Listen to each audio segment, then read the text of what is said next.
Today we're going to be giving you an update on Phil Johnson's health and John MacArthur's health. We're also going to look at an amazing hymn called What God Ordains is Always Good, talk about God's sovereignty in the midst of suffering, and then hear from John MacArthur himself about how a person can trust in God's confidence no matter what they're going through and trust in the sovereignty of God. First, we'll look at Phil Johnson. In this tweet he says, "I made this post before I was diagnosed with multiple myeloma. It still applies. I don't know how people can deny the sovereignty of God and still navigate through the trials of life.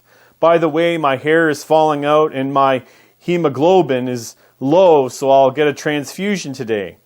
And then he quotes literally my favorite hymn. I've tweeted it before, but it never gets old. This message is soothing as the music. God is in control. Now listen to these amazing lyrics. What God ordains is always good. His will is just and holy. As he directs my life for me, I follow meek and lowly. My God indeed, in every need, knows well how he will shield me. To him then, I will yield me. What God ordains is always good. He never will deceive me. He leads me in his righteous way and never will leave me. I take content what he has sent. His hand that sends me sadness will turn my tears to gladness. What God ordains is always good. His loving thought attends me. No poison can be in the cup that my physician's hand sends me.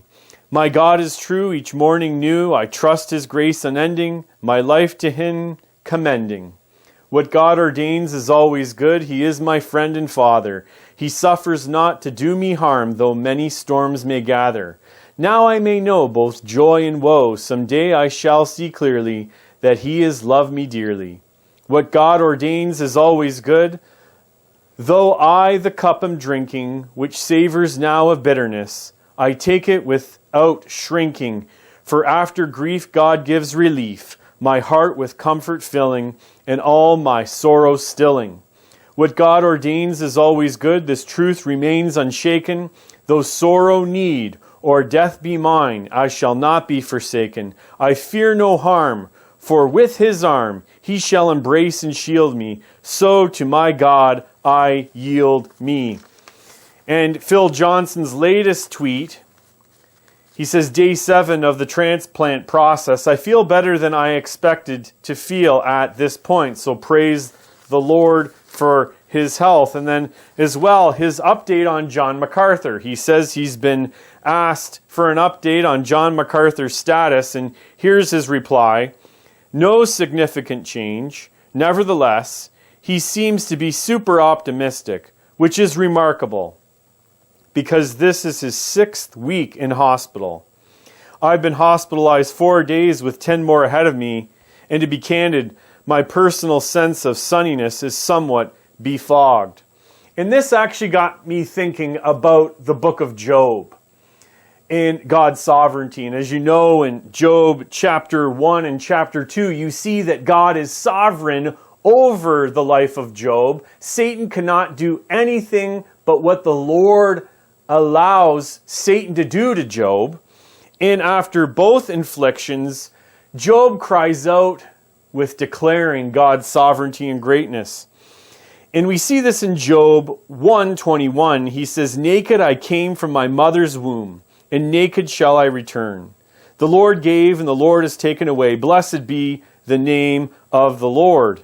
And then after he is struck by his health in chapter 2, in 2 verse 9, his wife says to him, do you still hold fast to your integrity? Curse God and die. And Job says to her, you speak as of the foolish women who would speak. Shall we not receive good from God? And shall we not receive evil?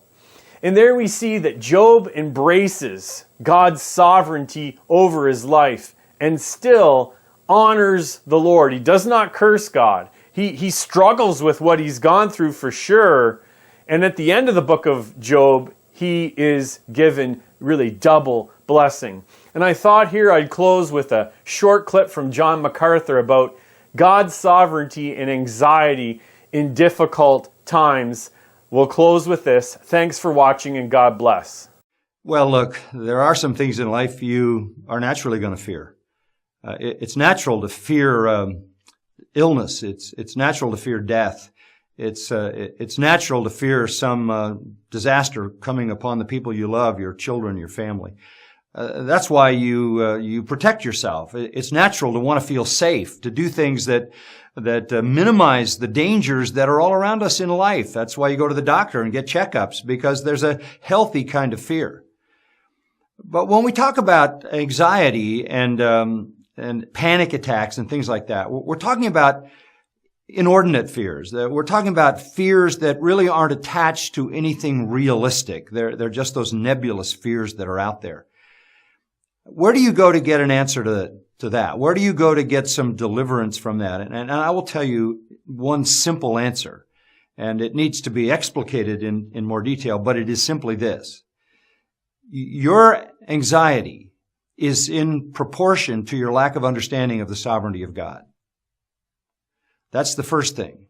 If you are panicked, if you are anxious just in general, if you're a person who worries about everything, then you need your theology strengthened. You need to understand the sovereign purposes of God that He is working out in His providence on behalf of every believer. Now, having said that, let me add one footnote.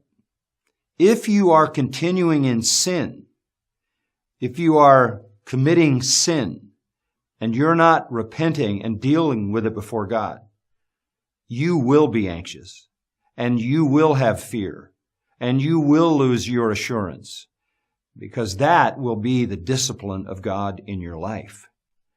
So, to relieve yourself of fears and anxieties, deal with the sin in your life, and get to know the fullness of your God, your sovereign God, who is working all things for your good and His glory.